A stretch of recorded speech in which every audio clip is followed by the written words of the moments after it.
What is microservices? Breaking applications into small services instead of building one large application. Microservices divided into small, independent services. Each service focuses on one responsibility only. How IT works: each service runs separately and communicates using APIs. Example flow: user request API, multiple services response. This creates a flexible system. Examples: authentication service managers, login payment service handles transactions, notification service sends alerts. Each service can be developed and deployed independently. Key characteristics: loosely coupled services, independent deployments, technology flexibility, scalable architecture. Benefits: independent deployment, update one service without affecting others, better scalability, scale only required services, faster development, teams work in parallel.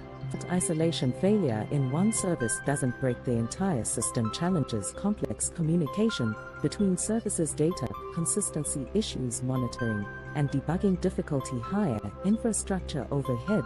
Tools like Kubernetes are often used to manage these systems.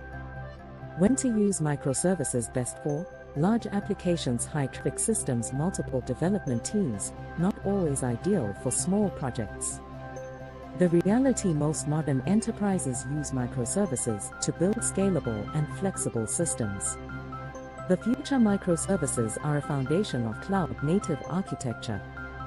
They enable companies to scale faster and innovate continuously. Rocket